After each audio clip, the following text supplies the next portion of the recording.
今年も春がやってくる。草木が芽吹き、つぼみが開くその日が、万物が目覚めるその日が近づいている。お友達のあんちゃんにベビーキルトを贈りたい。デザインは決まっていないけど、シンプルで遠慮なく使ってもらえるものにしたい。お気に入りの本を見ながら自分の頭の中でイメージを膨らませていきます。本当は出産祝いと同じタイミングで贈りたかったけど、いろいろあってその日までに作り始めることすらできなかった。二度目の出産祝いというか、もはや時期を逸しすぎて何と呼べば適切なのかもわからないけど、約束したから絶対に贈りたい。私とあんちゃんが出会ったのはもう何年前のことになるんだろう。調べたら14年と少し前だった。私にとってずっと変わらず大切な人。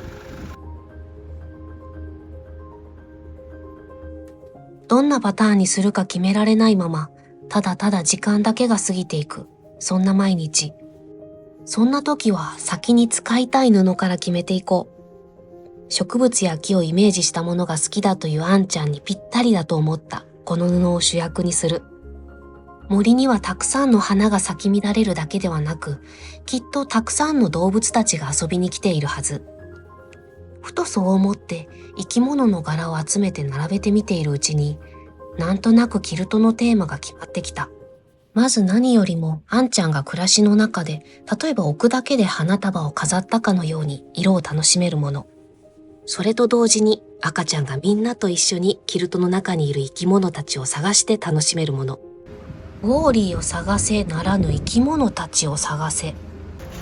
頭の中にはまだ完成図は描けないけど、とにかく喜んでもらえるものを作りたい。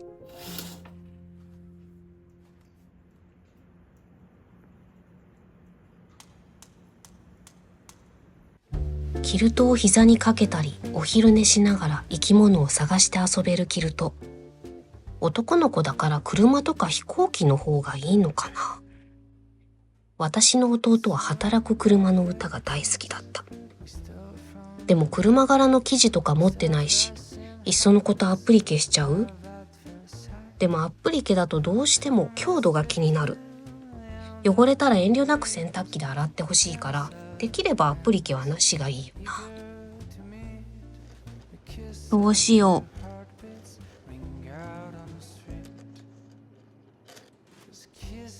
他あれこれ考えていたら、あんちゃんから突然の宅配便。私がお茶好きだからと最近あんちゃんが気に入っているというお茶を送ってくれた。マリアージュフレールのマルコポーロルージュ。すっごくいい香り。カフェインフリーなので夜のチクチクタイムのお供にと書かれたカードに一人涙する。作りたいものを後回しにできるほど人生は長くない。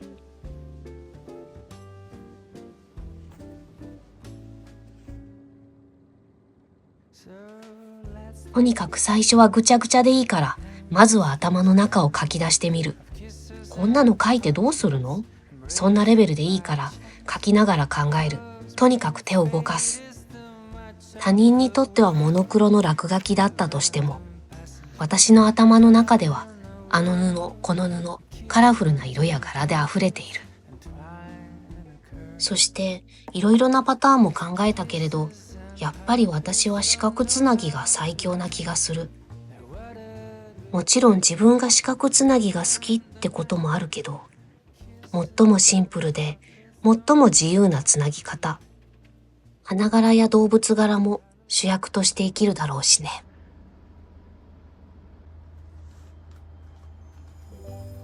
押し入れの中にある大量の布の中から選んだ青や緑色のお気に入りたち。考えているだけでは進まないので、カットしたり並べたりしながら、これだという配色を見つけていきたい。なんだかんだこうやって布に触れてあれこれ考えて悩んでいる時が一番幸せかも。あんちゃんが好きそうな色を探す。使うと決めた布からカットしていこう。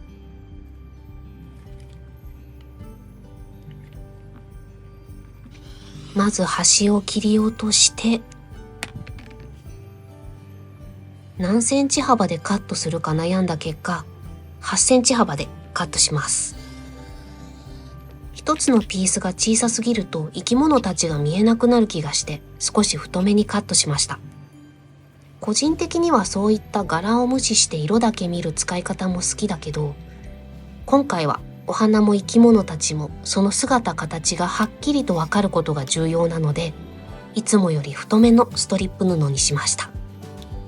ストリップ布を8センチ幅でカットして8センチ四方の正方形を作ります。ハンドピーシング用に布をカットするときは自分の好きな箇所を選んでカットするけど、ミシンピーシング用にカットするときは端から端から順番にカットするので、偶然自分好みの柄の出方をしたピースがあると一人嬉しくなってしまう。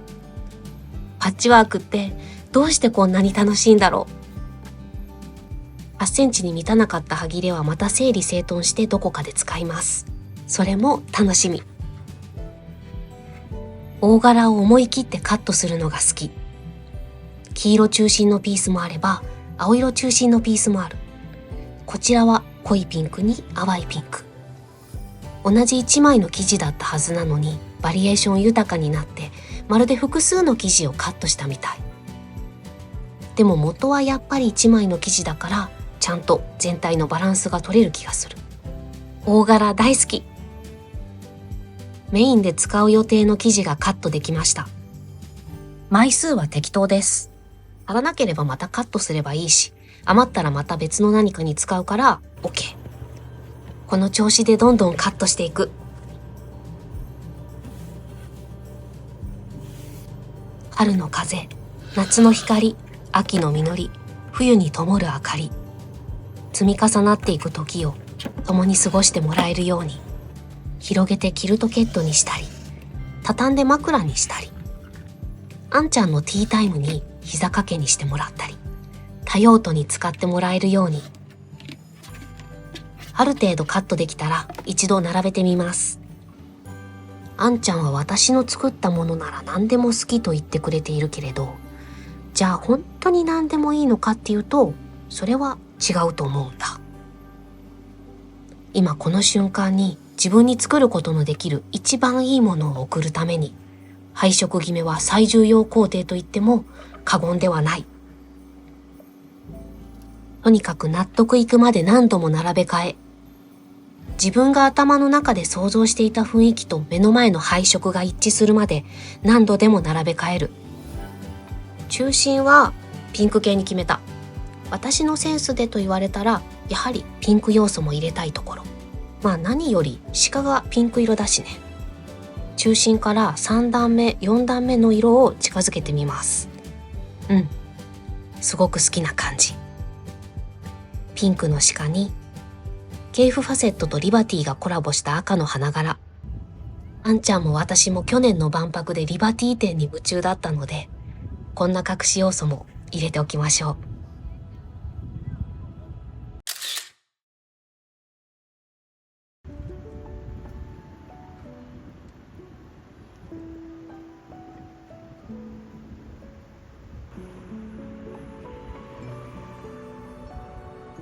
配色ができたら一枚一枚つなげていこう。以前どこかで視覚が未発達な赤ちゃんはまず最初に黒や赤、原色、はっきりとした濃い色を認識すると聞いたことがある。徐々にモノクロの世界から脱して様々な色が見え始める。自分も経験したことなんだろうけど、もちろん記憶はない。少しずつ目の前の世界が色づいていくだなんて、驚きと感動にあふれていたんだろうな。赤ちゃんは今まさにその変化を体験していると思うと、なんだかこっちも感動してしまう。列ごとにつなげたら、今度は列と列をつないでいく。私自身カラフルなものが好きというのもあるけれど、赤ちゃんもカラフルな色を楽しんでくれたらいいなって思う。世界には色があふれている。それってすごいことだよね。初めての驚き、発見の連続。赤ちゃんの旅は始まったばかり。縫い代は互い違いになるように倒しています。1枚目の出来上がり。イメージ通りにできて大満足。引き続き配色して縫っていきます。0歳ってまだ自分が何色が好きとかはわからないかもしれないけど、いろんな色があった方が楽しめるかな。さっき作った1枚目とピンクを多めに入れた2枚目。いい感じだ。束のような、命を育む森のような、そんなキルトにできるかな。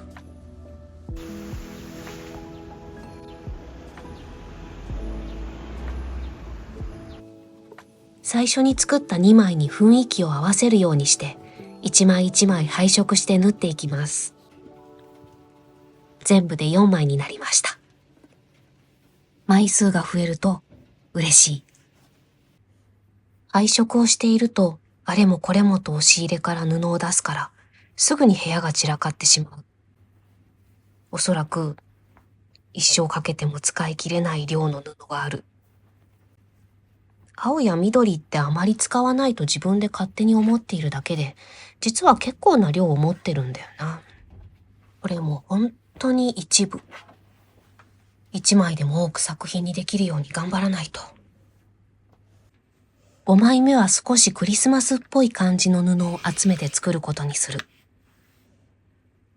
これまで作ったブロックと合うかわからないけど、クリスマスの季節に生まれているからクリスマス要素を入れたい。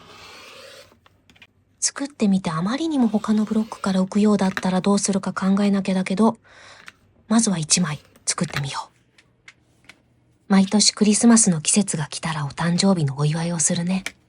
そんな思いを込めて。赤地のヒイラギ柄と赤と緑のチェック、雪の結晶に中央は夜空に輝くお星様。一枚一枚をつないで一つの物語を作ろう。これは12月の星降る夜の物語。サンタさんが来るまであと何日かなって指折り数えて待つ日々はきっとワクワクするよね。これから何を好きになって何に興味を持ってサンタさんに何をお願いするのかな。冬が楽しみだね。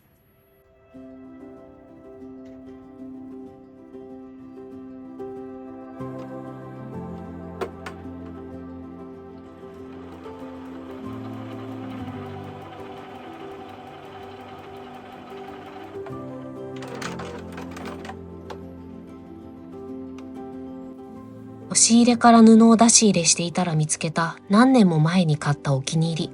お気に入りすぎてなかなか使えないんだけど、アルファベットの S が残っていることに気づく。いつかアルファベットが読めるようになったら、自分のイニシャルが入っているって気づいてくれるかな。S の部分を使わずにうまく残していた過去の自分を褒めておこう。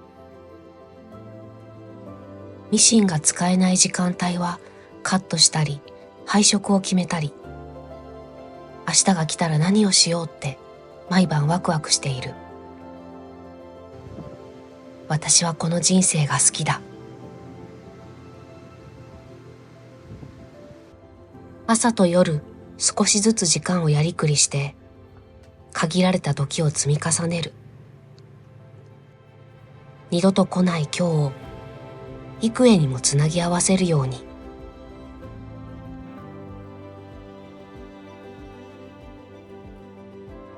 休日だけ普段より早起きできちゃう不思議。前日の夜に配色しておいたものを縫っていきます。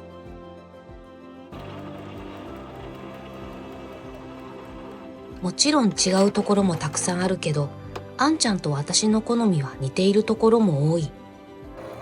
だからきっとこのキルトを気に入ってくれるんじゃないかって楽観的な自分もいれば、本当に気に入ってもらえるだろうか、使ってもらえるだろうかと不安に押しつぶされそうな自分もいる。自分用ならどれだけ失敗しても失敗しようが好きな気持ちは変わらない。次頑張ろうって思えるのに。今はなんだかすごく怖い。失敗が怖い。それもまた一つの正直な気持ちだったりする。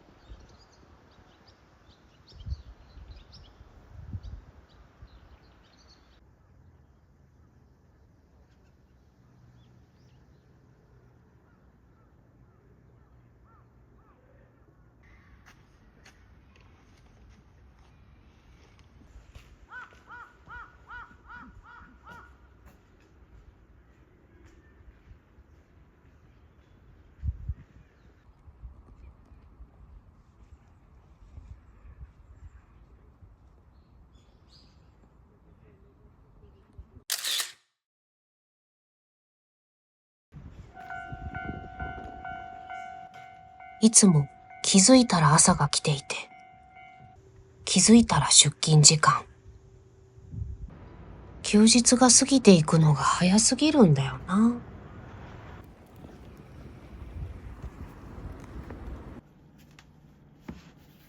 午前中、家を出る前にとりあえず受け取っていた荷物。ベビーキルト用に注文していたもの。実用性を考えて審査レートのキルト芯を買った。防寒着や寝具に使われていて、断熱性、保温性に優れたもの。早くキルトトップ完成させないと。ぎゅっと小さく畳まれて届くので、ふんわりさせるために袋から出して置いておきます。疲れてる日はこれくらいしかできなかったりする。水通しするだけの休日もある。でも、どれも大切な一歩だ。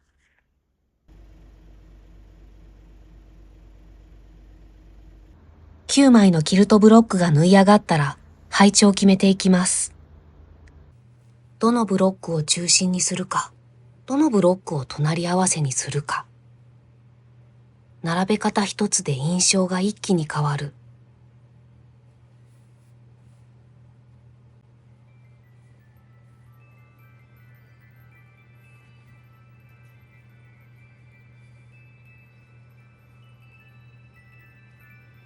どんな風に配置しようかいつも悩むけど、最後は自分の感覚を信じる。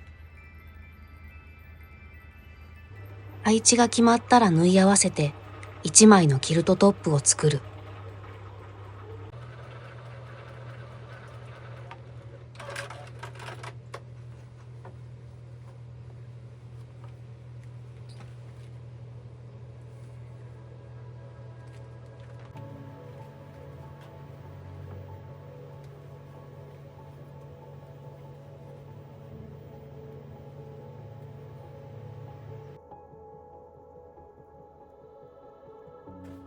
全部つなげたら全体を見るために壁に貼ってみる。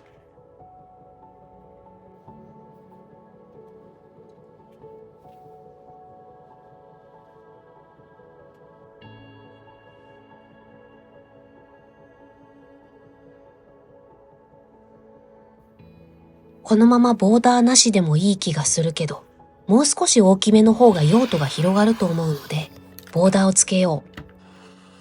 青とピンクが入った布を選ぶ。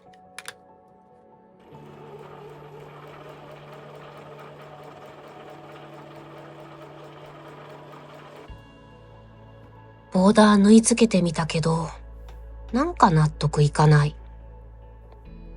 何がダメだったか考える。柄がちょっとベビーキルトっぽくなかったのと、あとちょっと色も濃すぎた気がする。この布自体は好きなので、幅を変えてみるか。人生は決断の繰り返し。それはキルト作りもきっと同じで、もう元には戻らない、戻れないと分かっていても、それでもハサミを入れる勇気が必要な時がある。雲一つない青空を思わせるような明るい色で囲んでみよう。というわけで、最初につけたボーダーの幅を狭くして、もう一周外に明るい青のボーダーをつけてみました。キルティングに入る前のこの時にしか堪能できない光を通すステンドグラスのようなキルトトップ、大好き。綺麗にキルティングできるようにしつけをかけよう。頑張るぞ。裏布は落ち着いた色の生地で。これまでにあんちゃんが送ってくれた赤ちゃんの写真を見るに、ベージュ、ブラウン系のお洋服が多そうだったので、お洋服とのコーディネートを考えると、裏は落ち着いた色の方がいいのではと思い、この生地にした。表と裏の雰囲気が違った方がいろんな場面で使えるだろうし、目立たせたり、馴染ませたり、気分によって使い分けできるように。キルトは日常の暮らしの中で発展してきた文化だ。誕生を祝い、成長を願うベビーキルト。そっと心に寄り添い、すべてを優しく包むキルトでありたい。色鮮やかなキルトトップ、落ち着いた可愛さの裏布、それぞれの雰囲気を壊さないように表と裏で糸の色を変える。ここからは無心でキルティング。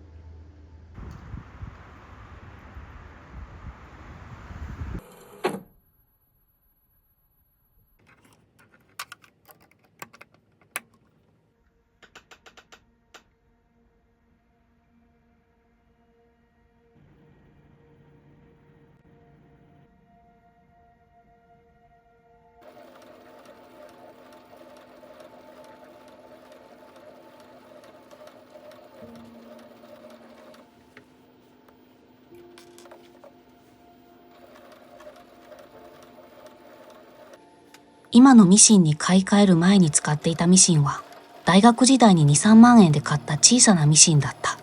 何年か前、神戸元町にあるボビナージュというお店で、私が今使っているミシンはちょっと古い、ごくごく普通のミシンだけど、それでもミシンキルティングできますかって相談したことがある。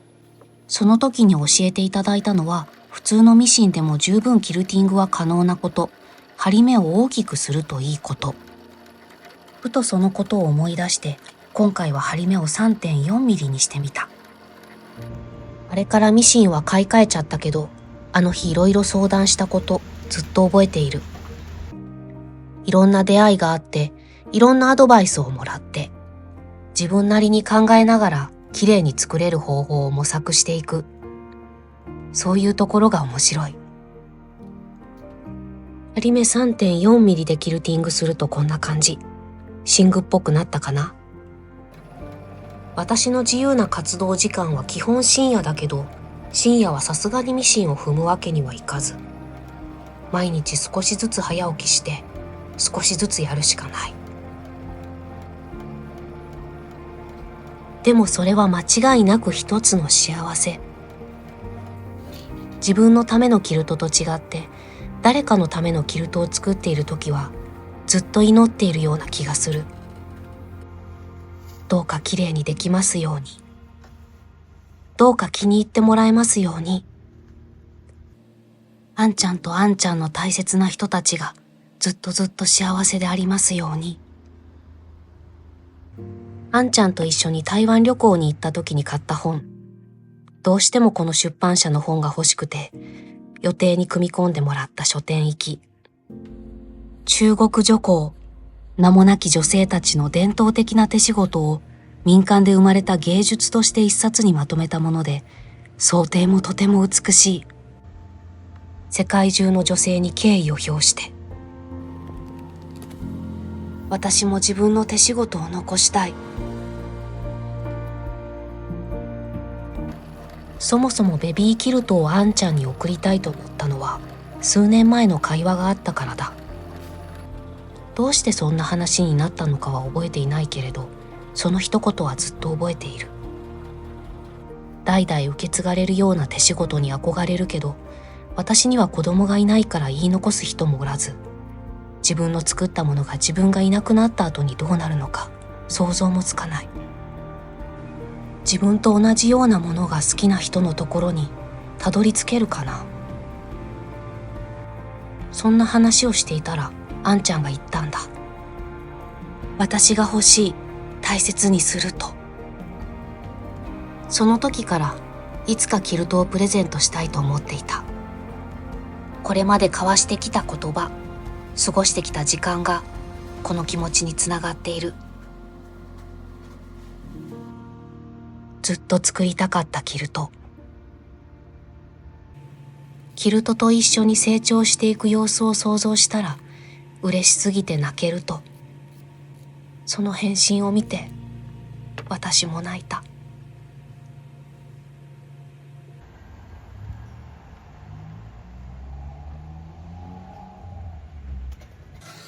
キルティングが終わりバイアステープも作れたので残すはバインディングのみ。出来上がりサイズにカットしてバイアステープを縫い付けていく。いよいよ最後の工程です。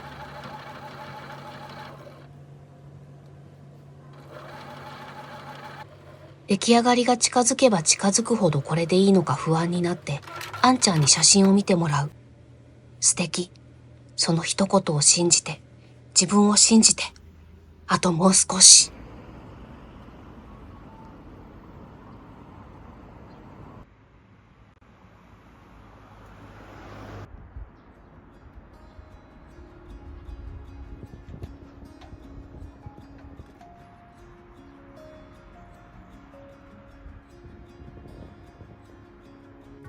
バイアステープは手で縫い付けるのが好き。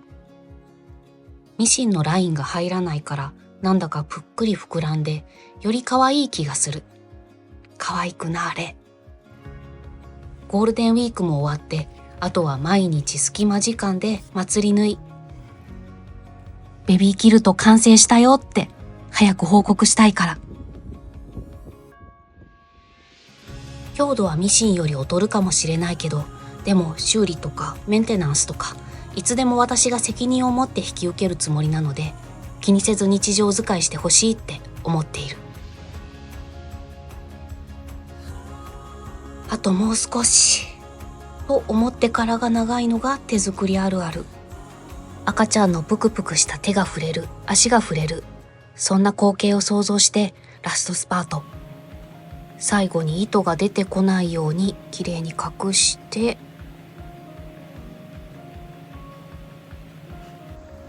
できた。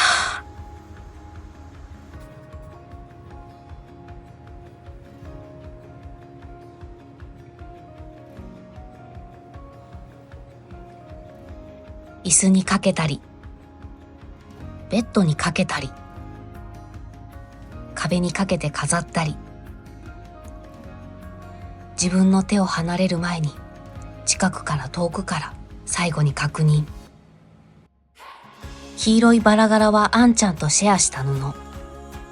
あんちゃんがこの布を使って母子手帳カバーを作ったことは知っていたので、私も絶対に使いたかった。そのそばに猫ちゃん。亀にネズミにハリネズミ。この小さい赤ちゃんハリネズミがなんか可愛い。蛇にウサギ。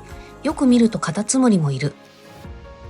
蝶々が空を飛び、小鳥が赤い実をついばむ。花の蜜を求めて蜂も飛んでいたり、ワンちゃんもお散歩中。冬の装いで男の子もお散歩中。ピンクの鹿はどうやらこの森の主のようで、至るところにいます。どんぐりを集めるリスたち。ポケットをどんぐりでいっぱいにして走り回る日が来たら、キルトのぬくもりが心地よい季節ももうすぐそこだ。